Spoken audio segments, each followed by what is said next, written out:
1879 Rorke's when the thin red line of Welshmen, against all of the odds, did it again. So, and we're going to do it again, aren't we? Now then, just so you're aware, we have some questions which have been submitted, and I've divvied them out. So they haven't seen them beforehand, but I'm sure they've had these questions time after time before. I'm going to start with Brendan Chilton. I've got one for you. Do you think the majority of Labour members support the EU? Oh, it is on. Right, good. Well, actually, the problem the Labour Party's had, and Labour voters and the trade union movement, is that for years it actually hasn't had the debate. It's been suppressed. As we've gone round speaking to Labour members and trade unionists, we've actually found that scepticism is alive and well, and in some parts of the country, particularly the north, particularly parts of Wales, amongst the grassroots level, actually there's quite a lot of hostility to the European Union. In terms of the Labour vote, I think it's the most crucial part of this sort of the demographics of this campaign, because with all due respect to my colleagues, most of the Tories are probably going to vote to leave. I've got a feeling most UKIP voters are going to vote to leave. Might be the odd bod that won't. But the key swing vote, if you like, is the Labour vote and the remaining Liberal vote. So in this campaign, I would just suggest what we've really got to do is just bombard those areas of the country. Leaflets, 2 or 3 times a week, knock on the door 2 or 3 times a week, really go for it, because that's the swing vote, and we've got to hit it, and we've got to win a majority of them if we're to leave on June the 23rd. And what about your leader, Brendan? What about your leader? Well, Because I want to get you in trouble here. Nigel, I'm sitting next to you on a stage. I'm already in trouble. Well, you're done for anyway.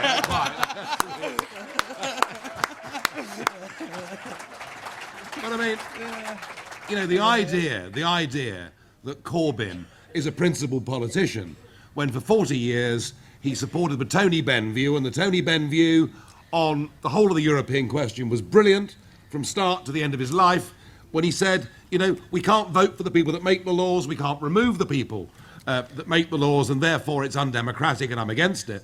And Corbyn supported that for most of that 40-year period until he became the leader of the Labour Party, and now he's basically gone mute.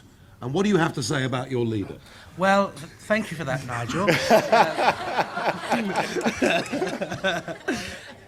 All I would say is that I think Jeremy Corbyn needs to be true to his convictions and come out and say what he truly believes, which is that we should leave the European Union. Quite right. And I would encourage... And I would encourage all of you to possibly write to him. I mean, I think there are about 500 people in this room tonight. If 500 letters arrive on his doorstep on Thursday morning telling him to do this, I think you may have to listen. He can't read! There goes the career.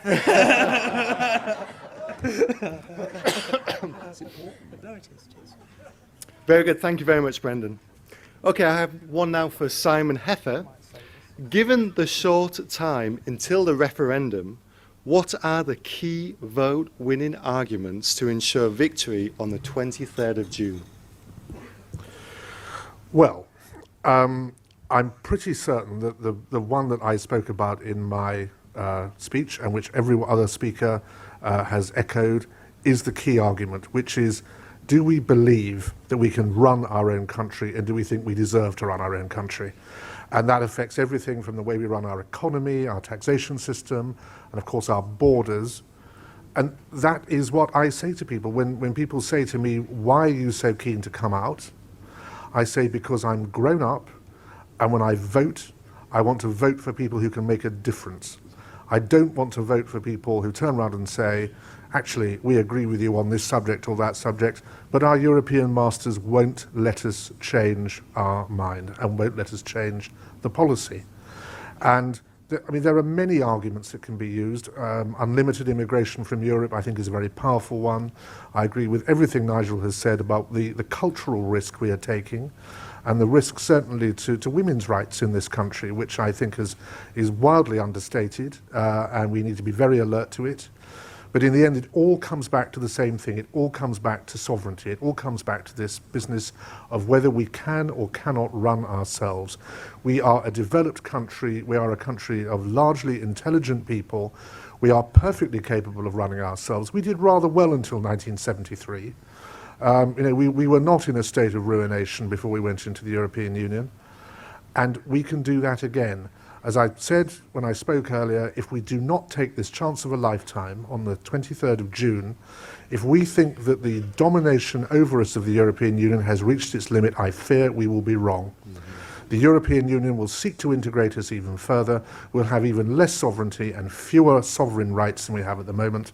And what we need to say to the people of our country, and it's not scaremongering, it's a statement of fact, if you wish to be grown up and run yourselves, you have to vote to leave the European Union. Absolutely.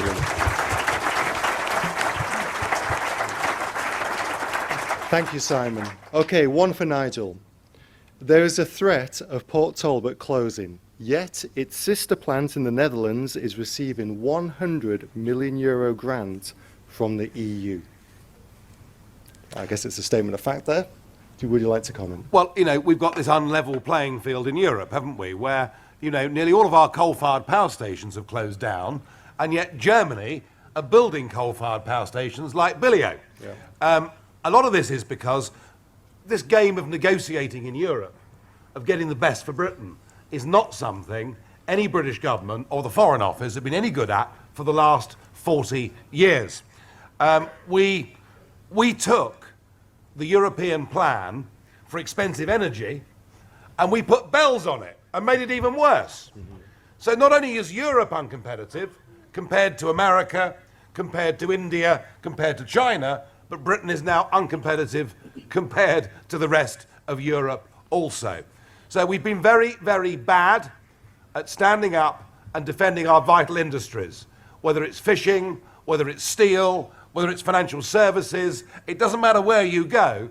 Actually, there is a strong argument that ordinary British people have effectively been betrayed by the politicians in this country, most of whom have never had a job in their lives, who don't understand how the real world works, and frankly haven't got the guts, that's the polite word, haven't got the guts to stand up and fight for British people and fight for British industry. So let's bring it back to Westminster and let's control it ourselves. Absolutely.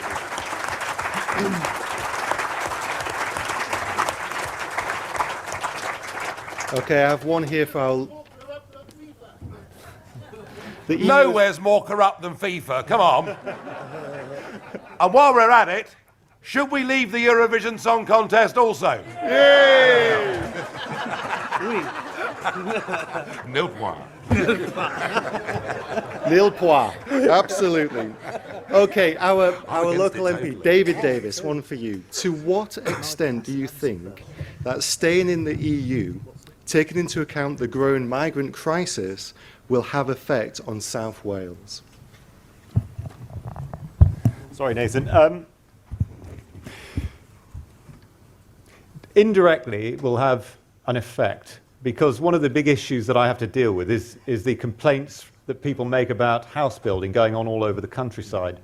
And of course, if you bring in 1 million or so people over the next few years, which is quite possible, that's going to mean 1 million housing for 1 million people has to be built. And it may not all go straight away in Monmouthshire, but there will be a ripple effect. People will build houses in London, people from London will move out to Reading, and so on and so forth.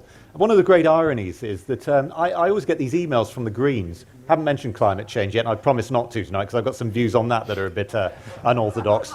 But the Greens are great writers of letters and emails, and they'll email me saying, we don't want any more houses built on this wonderful greenfield site. And then the following week, they'll be emailing me saying, we must do more to bring more migrants into the United Kingdom. And I think that there's an obvious paradox here.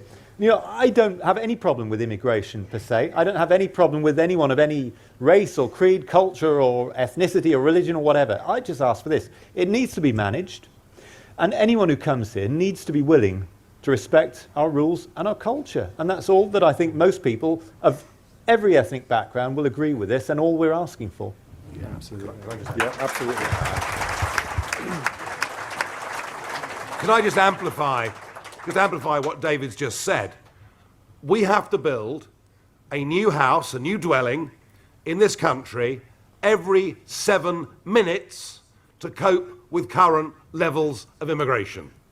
One new house every 7 minutes to cope with current levels of immigration. And frankly, I think on our relatively small, very crowded island, with a health service that can't cope, with a primary school system that is literally creaking at the seams, it's time to say enough is enough and return to sensible, balanced immigration policies, about a tenth of what they are today.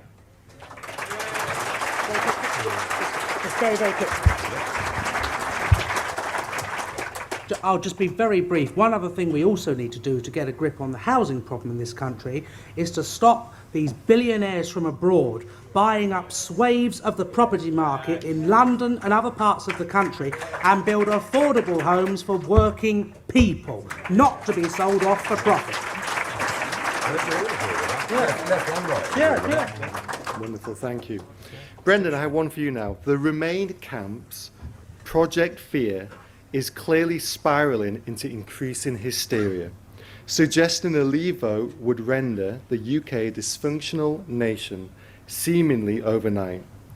I think the deciding vote will be the currently undecided. This group appears to be the main target of Project Fear. Surely we must also target the yet to decide with reality. And that's from Dave Hoddle. Okay. I don't know if Dave is here right now. If he is, there he is. I can see, I think this light's so bright, you can't see a thing. But all I would say is, I think, firstly, Project Fear, which is what we're seeing, it just shows how weak their arguments are. If all they can do is throw at us, oh, if we leave, this will happen, if we leave, that will happen, it just shows that actually they don't really believe in it either. Because if they were so confident in their belief in the European Union, they would stand there with pride and say, yes, we want a federal Europe. Yes, we want to end the powers of our parliament. But they won't dare do it because the country would vote by a landslide against it. Now, in terms of the undecideds in this referendum, I actually think where we are now is you've got roughly 30 to 35% of the country that will vote to stay because they do believe in it, and you've got about 30 to 35% that will vote to leave because they're like us, they believe we should leave. And you've got that group in the middle. And like I said earlier on in my first question, the majority of that sort of undecided bloc are what you might call sort of, you know, New Labour people or Liberal people, Greens as well. Those people that believe in the idealism behind the original project for the European Union, namely peace, harmony, you know, harmonisation amongst arrangements between those countries. So if we're going to win this, we really have got, I can't emphasise this enough, we have got to bombard those areas of the country that are dominated either by Labour or Liberal voters and say, actually people, there is a problem with staying in, because as some of the speakers have highlighted, there are issues to do with migration, there's also the pressures on public services that I think you touched on earlier on, and also our NHS, and I think those sorts of arguments will win them, as well as the issues to do with migration control. What you actually need are different messages for different audiences, and I think to win those, some of the things we've discussed this evening will be a great asset. Thank you.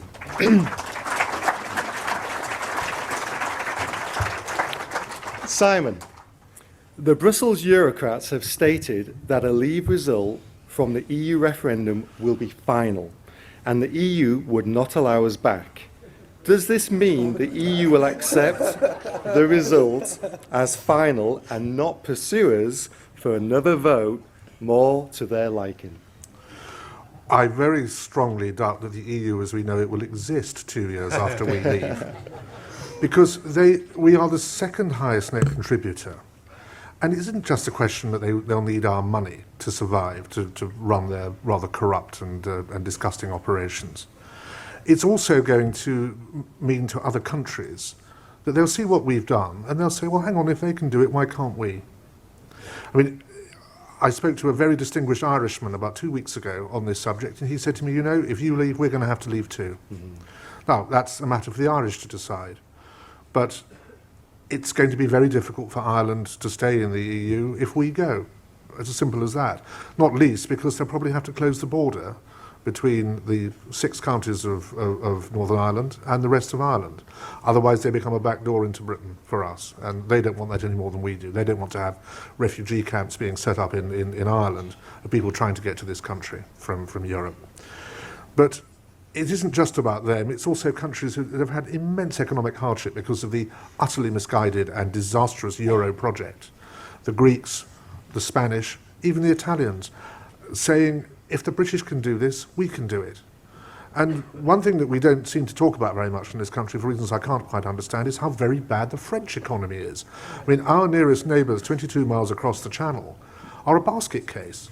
I mean, they have pretty poor leadership, unfortunately. They've had that for a long time. But they are a basket case. They are a country that is pretending that the global economy doesn't exist. I mean, they run themselves according to an idea of the labour market that's not prevailed in this country since before the Second World War. It's insane. Those countries will want to go. The European Union, when we decide to leave, will engage in breastbeating and introversion, and they will have a civil war. Well, not with arms, I hasten to add, but they will have a political civil war between themselves, and they will not survive it. So, I mean, look, if they want to play the usual European game of coming back in a year's time and saying, actually, we should have been a bit nicer to you, would you like to have another referendum? I think, the phrase go to hell comes to mind most immediately. And I don't imagine for a moment that we will want another referendum or there'll be any desire to have one.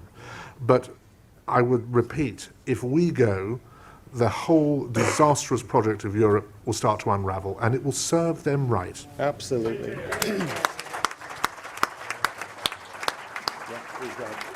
Actually, I mean, in many ways, there's a wonderful opportunity here. Because what the Remain camp are asking us to do, they're asking us to stay part. I mean, can you imagine if it was the other way round? Imagine if the referendum on June the 23rd was, should we join the European Union? And our Prime Minister said, well, listen, guys, I know we've governed ourselves for the last 1,000 years or so, okay, but what a wonderful idea. We joined this club who make 75% of our laws. We used to have immigration controls, we'll get rid of those. We used to control our fishing waters, we've decided to share that with our neighbours. We're going to regulate to death the 5 million small businesses in Britain, and for the benefit of all of that, we're going to pay a membership fee of £55 million a day. What would the answer be? It'd be a big, big no, wouldn't it? And actually, they're saying stay part of a club whose currency is a total failure, whose migration policy is a complete disaster, whose accounts have not been signed off by the auditors for 19 years in a row, and where, in Greece and in Spain and in France and in Denmark and in every country in Europe, Germany included, there are now parties on the left, centre and right fighting against the very principles of against the will of the European peoples, bringing them all together. Actually, I think the long-term result of Brexit would be actually very pro-European. Yes. Europe is not that flag, it's not that anthem, it's not Jean-Claude Juncker or Rumpy Pumpy or any of them. Europe is a continent of different, vibrant peoples and countries, different languages, different cultures, different cheeses. And what we should say is Brexit will mean a Europe of vive la différence, of independent states in Europe, trading and being friends together, but not being governed by a centralised bureaucracy in Brussels. You know what? We might not just save ourselves, we might just save the whole of Europe too. You never know. You never know. And not for the first time, might I add. Okay, just to prove that this is all legitimately going on, I've just received a question for Nigel on my watch. What? Okay, so it's from John V. Sevens. Too high tech, I know. Nigel, can you please explain how controlling our borders will help Britain be in a better position to help genuine asylum seekers who are fleeing for their lives? Well, this country has always had a tradition of offering refuge to those in genuine trouble. My family, 300 years ago, were French Protestants. and were being burnt at the stake for their beliefs. Something that I think David's leader would like to bring back in modern Britain today. I think even Heffer's family came from a similar background from the Netherlands, wasn't it? Or, yeah, okay. And we did the same with Jewish people who came from Russia and from Germany and from Austria.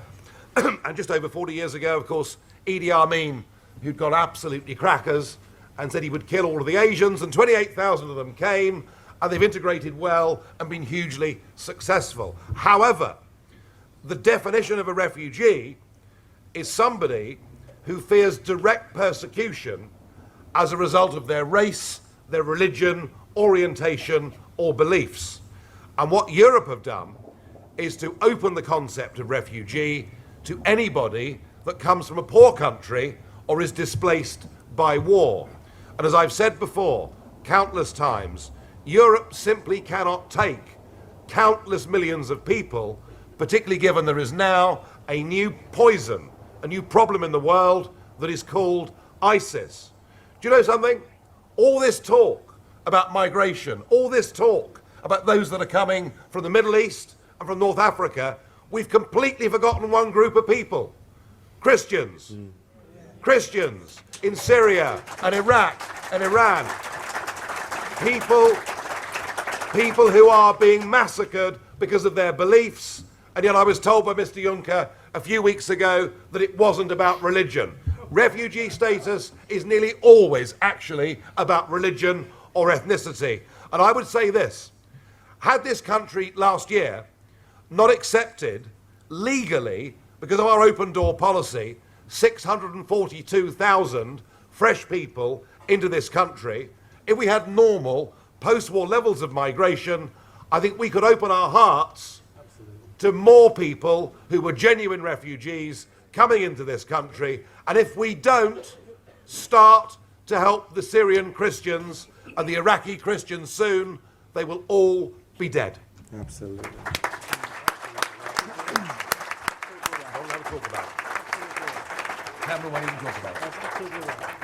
Thank you, Nigel. I wholeheartedly agree with that. Now then, the very last question that I have is from John Collier of Newport, who says, Nigel, would you agree with me that after our victory on the 23rd of June... Oh, I like John, he's a good chap. 2016, if he then is called to the palace and honoured for his outstanding work, when that happens, we will no longer wonder what the Queen said at Windsor in March. Yeah, well, I was asked the other day, did I think Michael Gove had leaked the contents of the conversation? It was on ITV Breakfast show. And I said, well, Michael Gove's a Privy Councillor. And if he had betrayed a loyalty, a special confidence given to him by the Queen, he would clearly have to be sent to the Tower.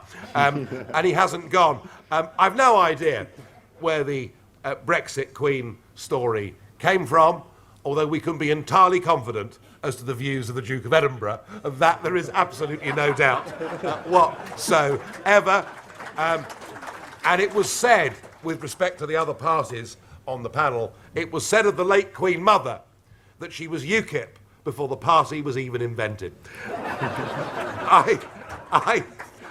I don't know what the Queen's personal views are, but I would say this, that what we created by going through our civil war rather earlier than many of the other European countries, what we created in this country was a most remarkable system of constitutional democracy and governance. A system where the armed services swear an oath not to the government but to the monarch. It's been a sort of triangular system that has stood the test of time, that has protected us, that has stopped us being overtaken by fascism or any of the other trends. We have a parliament that used to be known over the world as the mother of parliaments. We have a legal system that we should be proud of because it's superior to anything the rest of Europe or most of the world has got. There's a lot in this country we should be proud of, and yet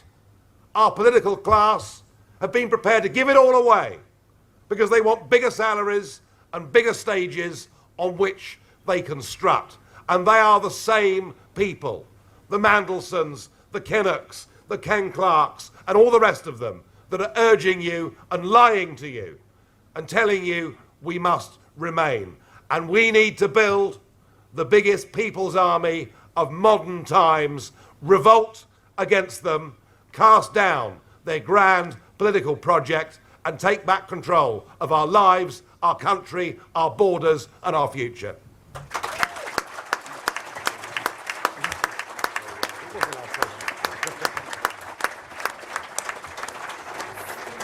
Thank you very much, and thank you to all of our speakers and panelists. Now, just before we finish, there is something that we traditionally do at all of these Go events, and that is we're going to ask the speakers to sign the Newport Declaration. So I'm just going to grab that. Okay, so here it is, just so you can see it. Should read it to them. Read it to them. Read it to them. Thank you. Very important. Yeah. Otherwise, I don't know what they're signing. The Newport Declaration. We, the undersigned, declare that in the weeks and months ahead, we shall set aside party politics and work together towards our common goal of a free and prosperous United Kingdom outside the European Union, engaged with the wider world and governed by its own laws. Quite right.